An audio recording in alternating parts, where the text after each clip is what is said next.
Guys, welcome to another Founder Wisdom podcast edition. We're going to talk podcasts. We're going to talk e-com. We're going to talk traveling around the world and nomading around Mexico, which is something that me and Jason Greenwood, our guest today, have in common.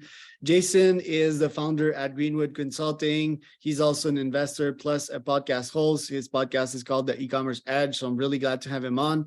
Jason, can you tell us a bit more about yourself and your businesses? Absolutely. Well, thanks for very much for having me on, Charles. I'm really looking forward to this. It's nice to meet someone else also living in Mexico and someone who's traveled around the world and spent lots of time in different places. Look, I think, from a personal perspective, I've always had a bit of a global view. I was born and raised in Southern California. I spent the last 28 plus years in New Zealand. I'm a dual citizen, and we were looking for a change, my wife and I, and we were looking to make a change out of the ANZ region. And, I'd been to Mexico multiple times when I was living in California, as well as taking trips to Mexico after that. And I've always loved Mexico. I've always loved the people, the food, the culture, the architecture, the history. I guess the lifestyle also in Mexico aligns with a lot of things I find of value, the traditional, I guess, nuclear family and the focus on traditional community values, things like that. All those things are very attractive to me. And that's one of the reasons why we decided to move to Mexico. And finally, the weather. The weather is just incredible. We've traveled around for the last 3+ months, and I think we've only seen rain 3 times in the 3 months that we've been here. And all of those times that it rained for a very short period of time.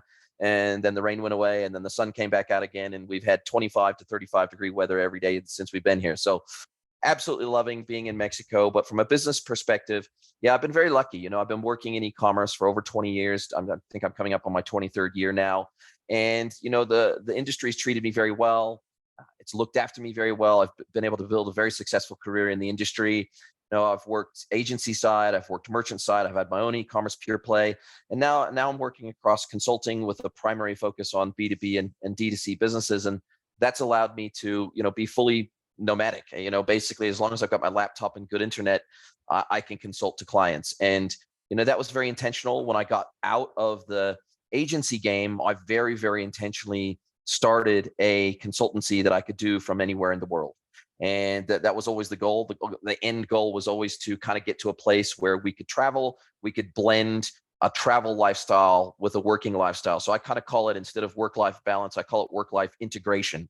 And luckily I've been able to achieve that. And, I've got clients all around the world. And, sometimes time zone challenges mean that I've got to work late at night or early in the morning. But other than that, it's created a lifestyle that my wife and I absolutely love. We brought our dog with us from New Zealand, and he keeps me fit. He forces me to walk him at least twice a day. He's a terrier, so he's very energetic. And that's kind of how I got to be where I am. Incredible.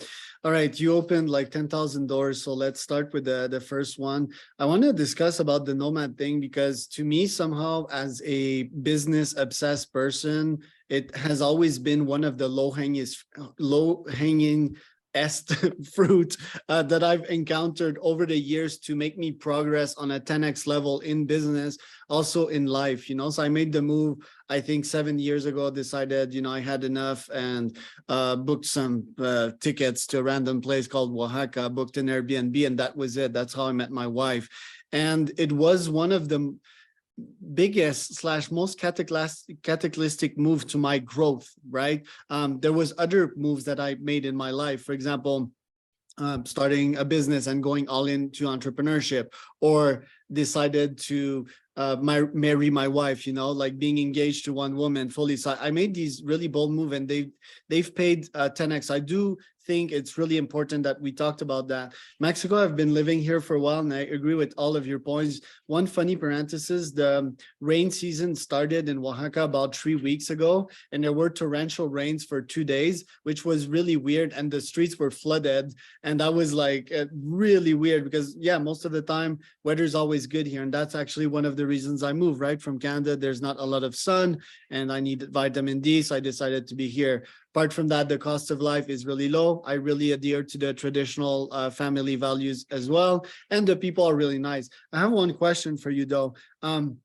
You mentioned that you're currently in Guanajuato, which I have thought of going to.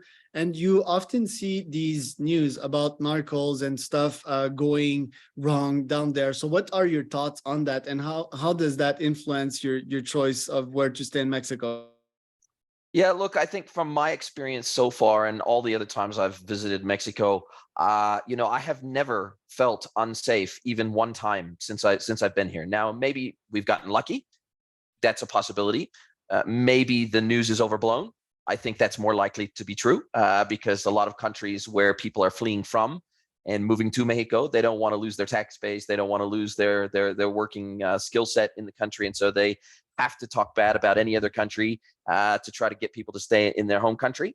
Have we also been smart? Of course, I think we've been smart. I've traveled to quite a few places around the world, and I think whether it be the United States, whether it be New Zealand, it doesn't really matter where you go. There are unsafe places. There are crazy people in any country in the world. If you go to any major city, from LA to Chicago to Dallas, Texas, to Auckland. Auckland, New Zealand, where they're having ram raids, almost every single day, and aggravated robberies and everything else. So I think if you're smart and you're cautious but not overly cautious, like we haven't let fear rule anything that we've done here. We've bought a car.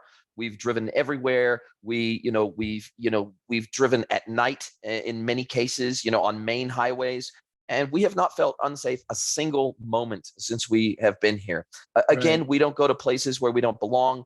We're probably not going to select to live in, the poorest, colonia or the poorest town or village in the country, where crime tends to be higher. Obviously poverty oftentimes brings crime on, and so we've Guanajuato, the state, has a pretty high crime rate. Like if you look at the statistics, even the Mexican government statistics are pretty high for crime in the state.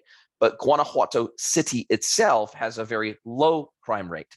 And so, yes, are there narcos operating in the hills and the mountains of Guanajuato? Yes, there are. I think everybody knows that. But they tend not to harm tourists. And if you're not involved in drugs, so I'm not involved in drugs. I don't buy drugs. I don't sell drugs. I don't use drugs. So for me, I'm not going to be exposed to that kind of seedier side of Mexican society. And I think if you're not involved in drugs, you take the normal precautions that you should take as a traveler anywhere in the world, and you go to places that are pretty commonly on the tourist trail around the country, and you stick to the main roads, I think in general, you're not going to have too many problems in Mexico. Right. And I 200% agree with all of that. And that's the edge that we have in Mexico. Well, let's start with the root cause. Like, why is this? First, I think, first, there's the realistic aspect of it, which is that, yes, some narco do some terrible stuff. Second, there's two aspects of the Mexican culture that are a bit stronger. One is fear. People here are really much fear-based. They kind of barricade themselves in their house. They have the dog in front to take care, and they like to chismear. We say they love to talk. Especially women. They talk a lot, and they spread the fear kind of. That kind of contributes to that problem. I also have somewhat of a conspiracy theories that you kind of alluded to, which is that ironically, well, I think one of the biggest thing that the US has going on for them economically, and that has saved them, is people exodus from their own countries and going to the US to work there. US sucks the talent out of other countries and actually benefits from having that talent, and that's one of their strongest weapons. So I do think there's some PR going on in there. Canada too, by the way, there's a lot of Mexican immigrants there, just that obviously Canada is a bit more accommodating, so they're smart about it. And that is, yeah, I'm talking about the US Trump era, obviously. So I do think there's that, and that contribute to the whole narco news. Now, just to add on what you're saying, I'm the same. I never operate on fear, but sometimes I've let myself kind of influenced by some news. Oh, should I buy a house here? Should I do this? Just because of the news. Google news is not news, like it's not facts. And I've always been on a fight against that. And even to add over to what you were saying, I have lived in poor neighborhoods over the year in Mexico, never got into any trouble. Because I'm no trouble as a person, I'm a nice guy, and I mold to my environment. I'm like a chameleon. And second, I have ran because I'm a runner and I go into very odd places. I have ran in urban places where there's a lot of poverty and or crime, and I've run in the mountains where the narcos are, and I've never got into any trouble. So yeah, that's an important point I need to mention. This is an edge, for nomads that actually visit Mexico. That means better real estate price for them. That means a calmer life, right? What's more dangerous, living in a chill place or being in New York where there's all that stress, all that competition, that ambition that constantly gets you in the core and has you burn out, And just one last thing on that one, I've also always felt safe here. Montreal, where I am from, I've stepped in some neighborhoods and I was like, okay, shit, this guy's about to start something, and in Mexico, I never felt anywhere like that. So yeah, a very interesting start of the pod, but let's get into business now. I want to talk about your own podcast, which is one of the most fascinating business front end and back end, in my opinion, although we might talk about your other businesses. How's been the pod for you? Like, why did you started it? And what were your goals with the podcast? And what results are you expecting from it this year? Yeah, look, for me, it really started out as a love letter, really back to the industry, as a gift back to the industry. For me, that's how it started. And I also wanted to be able to have conversations with super smart people in our industry that it's difficult to get conversations with if you don't have some kind of outlet that can potentially benefit them as well. So, you might message someone on LinkedIn and say, hey, can we have a chat? I'd love to chew the fat with you. I'd love to share experiences. I'd love to learn from you. I'd love to share with you, and it's difficult to get a yes to that with people that are so busy in their daily life, just trying to survive, build their businesses, look after their family, etc. But the moment that you say you've got a podcast, and especially once you get to a certain size and scale, once I got over 100 episodes, and I'm at over 200 now, once I got over 100 episodes, it started to show people and prove to people that I was a legitimate podcaster, that I was committed to this, that I was in this for the long term, that I wasn't just in this to sort of gamify the content game, that I was genuinely committed to doing this. And then, it became so much easier when I asked people, hey, would you like to come on the pod and talk about X? Would you like to come on pod and talk about your platform? Would you like to come on the pod and talk about your experiences and share your knowledge? That conversation was heavily lubricated by having a podcast. Secondarily, most conferences, most opportunities, they want to see a track record. They want to see a portfolio. If you're going to go and you're going to become a keynote speaker, or if you're going to become part of a roundtable or a panel, etc., they want to see a track record of your knowledge and your ability to speak competently about a subject. And the final thing is that oftentimes they will have media passes for these conferences, for these events. So even if you're not speaking at the event, they'll have media tickets available for the event, which are significantly less expensive than a traditional delegate ticket. And so it gives you an opportunity to go there. It gives you an opportunity to cover the event, gives you an opportunity to kind of have pride of place when you're looking at potentially interviewing people at the event. And so I think a podcast really opens up so many doors. Sure, it does give you a chance to show your expertise. It gives you a chance to show your ability to ask smart questions and hopefully contribute value to the discussion. But more importantly, really, it just opens doors in ways that you can't possibly imagine until you do it for a long period of time, until you stay committed to it for a long period of time. So basically, it's had benefits for me that I couldn't even imagine, is what I'm saying. Wow. Yeah. And you have an impressive CV when it comes to speaking at conference events. Do they typically pay you for that? How do you go? Do you reach out to them? Also is another question I have, because I'm seeking to scale that on my side. I've done a couple of speaking gigs, but this year I want to do a couple more. How do you go with free vs paid ones? Do you go outbound? Do you go inbound? Can you give us a couple more details about that? It's about 50-50. So in terms of inbound versus outbound, I will, like if it's a conference I've really wanted to go to for some time and I've never attended before, and maybe the conference organizer doesn't know me, we're not connected, etc., then I'll reach out to them and I'll say, hey, do you have an opportunity? Do you have any gaps in your content calendar, in your agenda? are you looking for speakers? Do you have a speaker application form that I can fill out and submit to you? Because I'd love to be involved. I'd love to be involved as an MC or a keynote or a roundtable or a panel, fireside chat, whatever it is. And I'll give them examples of similar content maybe that I've participated in before as an example of how I can contribute to their event. Sometimes event organizers who know me, who I've worked with before, they'll reach out to me, especially during the COVID era, where they were looking for people, especially for virtual events, etc. I would get routinely conference organizers who had dealt with me before and knew that I could virtually attend easily from anywhere I happened to be in the world. And because I was based in New Zealand, it was hard for them to get me there physically. It would be expensive, for example, if it was a North American event, be expensive and time consuming for them to get me to their event. But for virtual events, I got lots and lots of inbound for those types of events. Now that I'm based in Mexico, I assume I've only been here for a short time, but I assume that I'll get more inbound from North American conference organizers once I get onto their radar. But again, I'm being proactive. I'm reaching out to them. I'm saying, hey, I'm based in Mexico now. I'm just a short flight away into North America. I'd love to be a part of your event and contribute to it in any way that I can. So I'm sort of trying to lay the groundwork for those future relationships to be built. And in terms of payment, I have yet to be paid for a single speaking engagement so far. But what I have had before is pay for my travel and pay for my accommodation. So, again, maybe 25, 30% of the speaking gigs that I've done, they've paid for me to get there. They've paid for my accommodation. They've paid for my food. So they basically made sure that it's no cost to me to attend apart from my time. And so, do I think that at some stage, I would love it if at some stage I could make my living off of my content. That would be fantastic.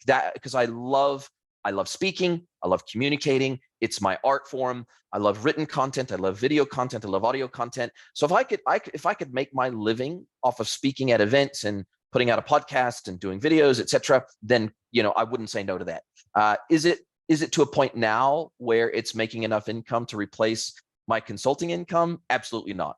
But I've got time. And I'm really just getting started. Right. Love that. Day one, Jeff Bezos. Yeah. Two questions related to Mexico. Well, first, the startup ecosystem is burgeoning here, especially in Mexico City and Guadalajara. First question, do you speak the language? And second, tell us about that temporary, I think, workers card that you got and the reasons why you moved to Mexico. I want to talk also about the tax and real estate. So that's like 4 questions in one. Sure. Look, I know the startup ecosystem here is big and growing very fast. If we look at Mexico City with, 25 million plus people in it, it is the biggest city in the country by far. It's one of the biggest cities in the whole of Latin America. And, it has got, what I've experienced in my time in Mexico is that the whole entire country, from the smallest village to the biggest city, is entrepreneurial.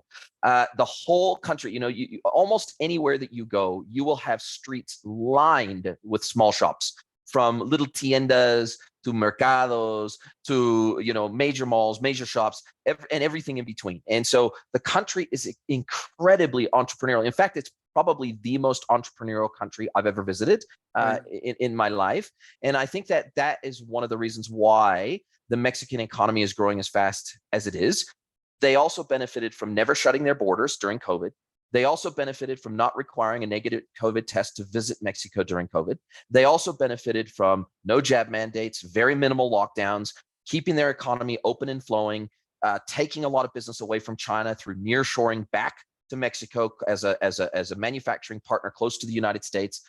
Mexico did a lot of things right. I don't think any country, handled things perfectly, but when it comes to, encouraging entrepreneurialism, Mexico does a lot of things right. And that's been reflected in the growth of the peso value versus the USD versus every major currency in the world. The NZD has lost nearly 20% of its value versus the peso over the last 12 months. It's lost about 15%. Wow. The USD has lost over 10% of its value versus the peso over the last 12 months. The peso is rocketing in value. Tesla's announced they're going to build a gigafactory here. Right. In terms of vehicle manufacturing and component manufacturing and aerospace, those are two leading industries in Mexico in terms of exports to the world. And that has created massive demand for the peso. And Right. so the reality is the Reserve Bank of Mexico has pushed up interest rates to over 11.25% to try to get a handle on inflation here. We're here on what's called a temporary residency visa, which means I can't work from Mexico, but my company is actually based in New Zealand. And so I'm able to run my company from Mexico, so long as my income doesn't come from Mexico, so long as I don't have any clients in Mexico, which I don't. And so as long as my income comes from outside of Mexico, then I qualify for my residency. And that's how I qualified. If I wanted to work in Mexico, or if I wanted to have Mexican clients on my temporary residency, I would have to get a work permit to work here. And but obviously, once I get my permanent residency, so after 4 years on temporary residency, we can convert our temporary residency to permanent residency.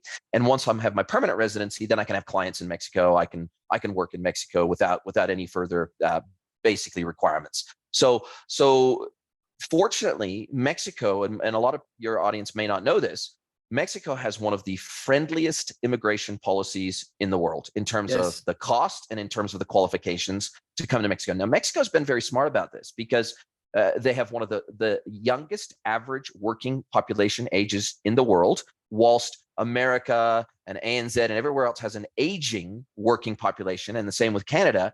Mexico has a young and getting younger working age population. That's a combination of very smart immigration policy combined with being, of course, mostly a Roman Catholic country, and therefore very high birth rates.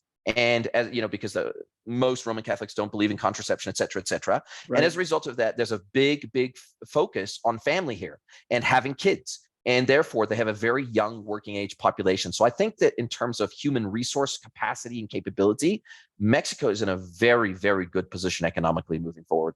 Right. They just have the narcs going on against them, which has been a problem that I've been trying to solve in my mind for quite a while. So that's going to be interesting, very entrepreneurial, but education is still very low here, which is the great barrier. Why?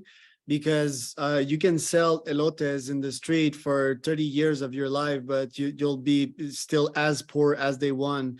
I think they do entrepreneurial from they do entrepreneurship from a necessity rather than an American dream type of. And talking about that American dream and the education part, they still have the false concept that leaving Mexico will fix their whole life. And yeah, sometimes it does, but the dichotomy here is that you see white people immigrating in Mexico and you see Mexicans going in US. These white folks have laptops, or these immigrants, should I say it, or of other nationalities. That's the only difference. And these folks have the education that they know that they can work from everywhere else in the world. So if Mexico fixed that, I do think that they have a shot. I do think also that objectively, I would have to define that, but I do think that already they are the national digital nomad capital of the world. I mean, we could talk about Bali for Europe, but Mexico, I mean, it's very near Canada, US, and obviously there's nomads from other places, let's say Brazil,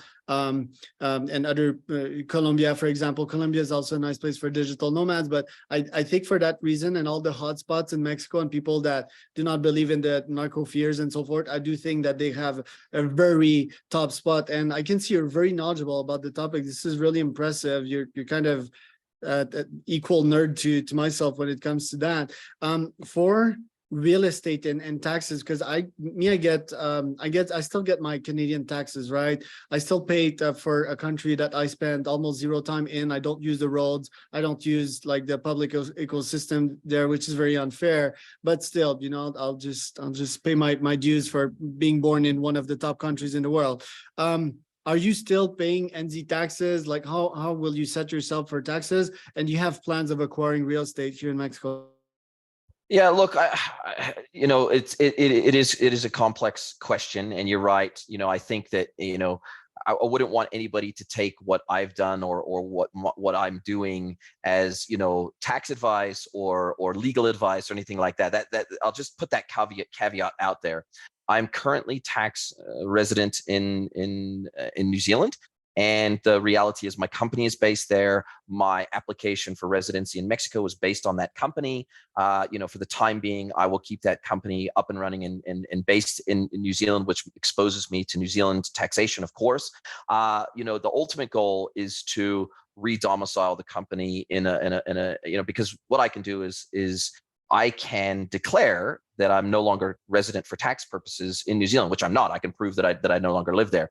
All I have to do is declare that in a written letter to the IRD of New Zealand, and all of a sudden I'm no longer exposed on a tax residency basis in New Zealand.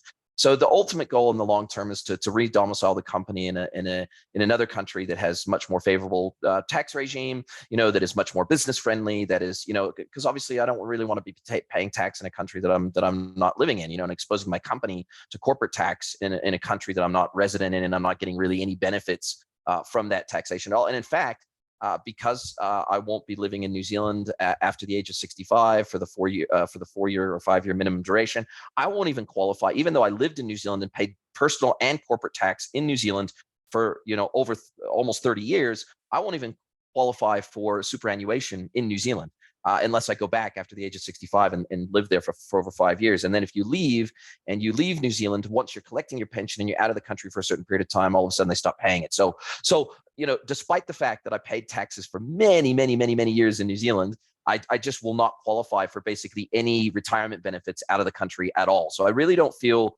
an obligation to continue to pay tax there if I'm not resident there. So I will make that change at a time that makes sense for my company, and when it makes sense, from an immigration perspective and everything else. You got to take. There's more than just the tax question when you're looking at structuring where you're based, where your company is based. Can you get things like, obviously I sell online. I sell my services online as basically a SaaS consulting service. Can I get a merchant account from the if I move my company and I re-domicile it in a different country, am I going to be able to get a merchant account in that country? Am I going to be able to get a business bank account in that country? Am I going to be able to trade internationally? Am I going to be able to hold assets internationally, like stocks, and maybe crypto or whatever other assets, real estate, whatever. So there's lots to take into account when you're a digital nomad. It's not just, sure, you can technically do business from kind of anywhere with a laptop and internet, but there's lots more to consider about how you structure your business and where you base your business, other than just, can I deliver the services? So yeah, there's lots to take into account. And I'm trying to always think of all those things and the impacts in the long term for my life. Right. You may have a hard stop, so I just want to take a couple minutes more for my last question. So I guess both of us are somewhat similar, and I would guess that you have studied Carlos Slim, have you? Sorry, studied?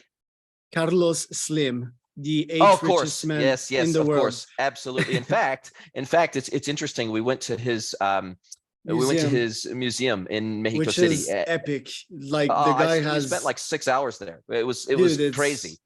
Such a collection and such an interesting man, because if you check the top list of all the billionaires in there, Carlos Slim is $10 billion shy of $17 billion shy of Bill Gates, which Bill Gates, he grew up in US, humongous market, right? A developed country.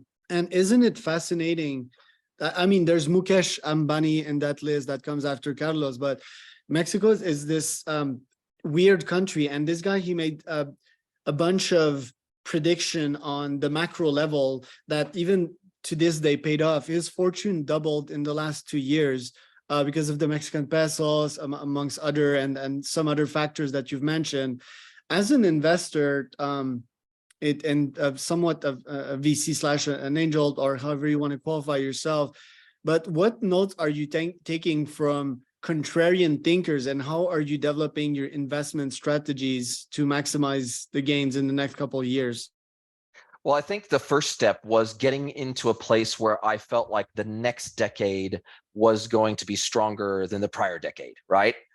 So I believe that New Zealand, Australia, America, they're all going to have, the next decade is going to be worse for those countries than it is going to be the last decade, right? I think that their growth prospects, I think that their inflation prospects, they're all slaves to the UN, they're all slaves to the WHO, they're all slaves to the CFR, they're all slaves to all these globalist organizations. And the reality is that taxes will rise, interest rates will rise. The reality is that these countries have set themselves up for a world of pain, particularly the United States, with its militaristic behavior and spending over $1 trillion a year on its military-industrial complex. That's a massive drain on the economy.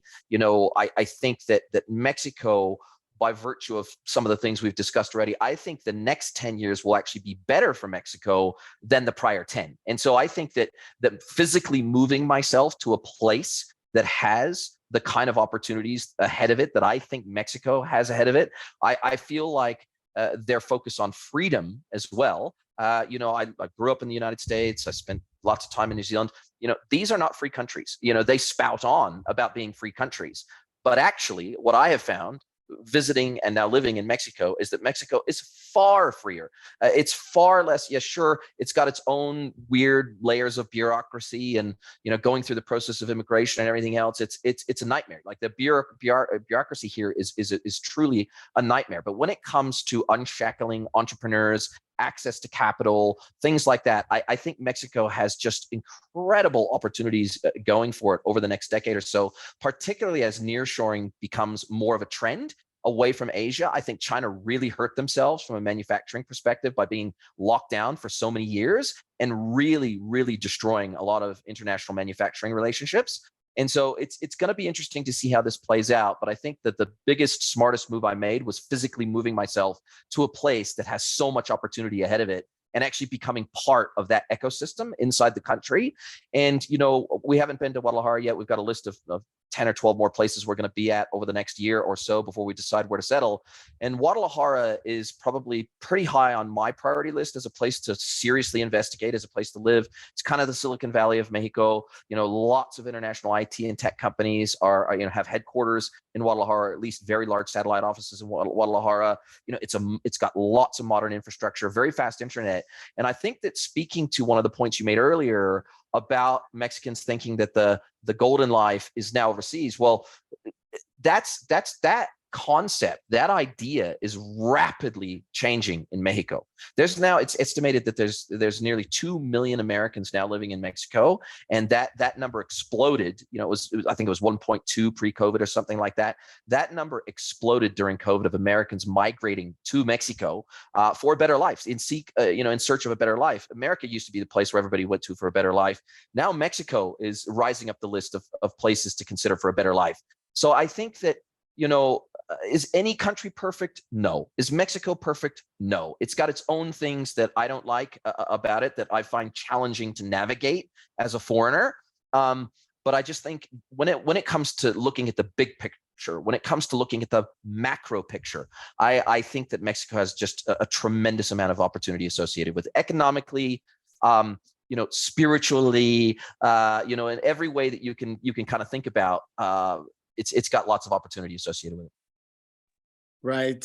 Yeah, I can see like each country having its own thing. For example, when I went to Uruguay and they stole my bag of nuts, they stole my nuts at the immigration border, and I was quite mad. I invested like $50 in that bag of nuts, and I was like, that's weird.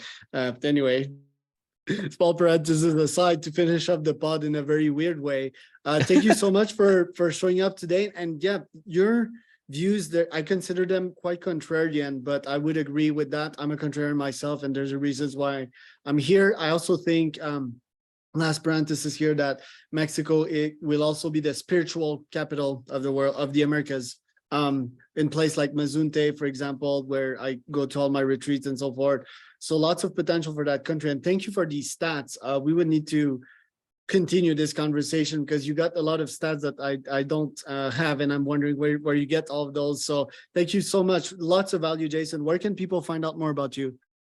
Look, they can find me on every major social platform. I spend a huge amount of time on LinkedIn, so they can just find me, Jason Greenwood, on LinkedIn. They can search my podcast in any podcast engine. It's the E-commerce Edge podcast. I have 3 sub-series sitting underneath that, all sitting under the main podcast umbrella. And, you know, realistically, they can reach out to me, jason@greenwoodconsulting.net. If they want to email me, they can go to greenwoodconsulting.net if they want to learn more about what I do and how I do it in terms of my consulting practice. But really, you know, I love having conversations like this with interesting people, doing interesting things, giving back to the community, giving back to the industry. So yeah, just reach out to me anywhere. They can DM me on LinkedIn is probably the easiest for most people.